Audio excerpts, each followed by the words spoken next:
Welcome back, everyone, to another episode of Trade by Numbers. Now, if you're brand new to the channel, my name is Josiah, and I trade stocks and cryptocurrencies for a living. I'm a full-time investor, and if you hate making money, this is not the channel for you. Now, if you like making money, if you like learning about stocks, crypto, and investing, make sure to stick around, hit that subscribe button, hit the notification bell, give me a thumbs up if you like this content. Let's talk about it for a minute.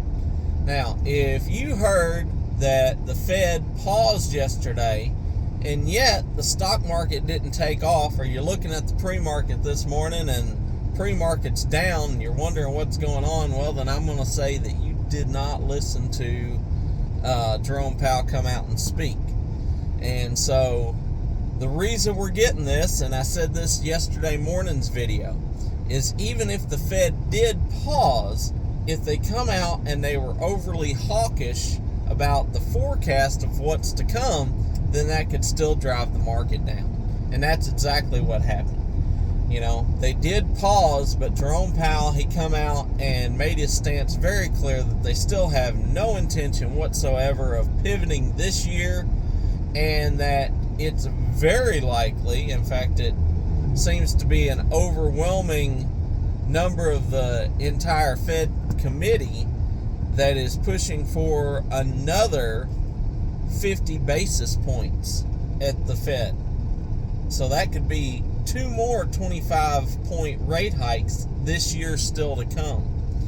And so that's putting some fear into the market. Everyone was anticipating that the Fed was going to pause, and then there's a very good chance that the Fed could go ahead and just downright pivot and start loosening up monetary policy.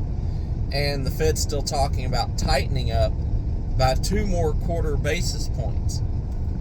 So that's pretty significant still. That would bring the Fed fund rate from where we're at now at 5.1% all the way to 5.6%, which I believe is very possible.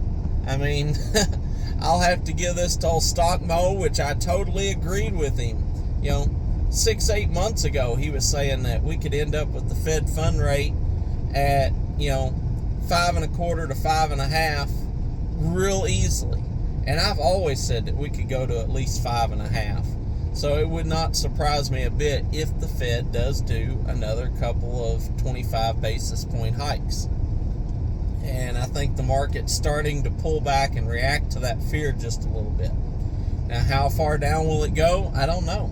This market has been so out of touch with reality, it has been so hard to predict. I did a video here a little while back, and I said, if this market hasn't wrecked you, then, you've just been lucky. Because this is the kind of market, no matter how good you are, it'll make a fool out of you at some point in time.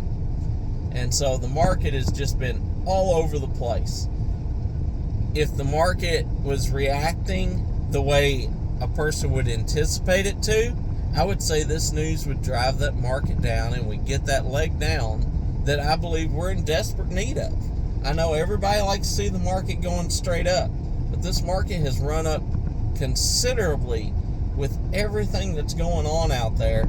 It's run up way too much. I mean, we're getting pretty frothy at this point. So I would love to see the market come down. Not that I want to see anybody lose their money. That's why I hope you're listening to these videos. I hope you're subscribed. I hope you're sharing these videos with friends and family. Because I don't want to see anybody get burned. I want to see people taking profits, and I want to see the market come back down, and I want to see everybody have a chance to jump back in at a lower level than where we're at now, and then make that money again. And make money on the way down as far as that goes. That's what I'm doing. So, it's not that I want to see the market come down because I want to see anyone lose anything. I want to see the market come down because I want to see you all make even more than you thought was possible. And so, that's what I'm anticipating. How it works out, we'll see how the market shakes out today. Let it get a little bit of a bearing. But I just wanted to come on here, talk about what the Fed had to say and why the market's reacting the way that it is. I hope you found this helpful. We was able to make some great plays. I picked up some SQQQ calls. I picked up some TQQQ puts. They didn't really do good for me yesterday, but could they come in today? Absolutely. Also picked up some puts on GME, and GameStop is down considerably yesterday, down some more in the pre-market this morning. So I'm going to be watching how the market opens up. I know I'm out driving right now, but I'll be back home here soon, and I'll be real interested to see where GameStop goes today, because if it continues to come down, those puts are going to be worth a lot. I'm already up about 25% on them, so super happy with that. And we'll see if it doesn't come on down. I'd love to see it drop on down into that $22, $23 range. Then it'll really, really be nice. So I called those plays out on my Discord. If you're not a part of the Discord, hit the top link right below the video. Come over there, join us, Investors Jumpstart Program. I'm always giving out calls of what I'm doing anytime I see a really nice play that I think y'all could get in on, that I think's got a lot of potential. And so come over, become part of that, take your trading to the next level. You know, building out a good community over there. So super excited for that. Hit that top link below the video and become part of it. That's what I got for you today. Till next time, be blessed, and remember, never trade with your emotions. Always trade by the numbers.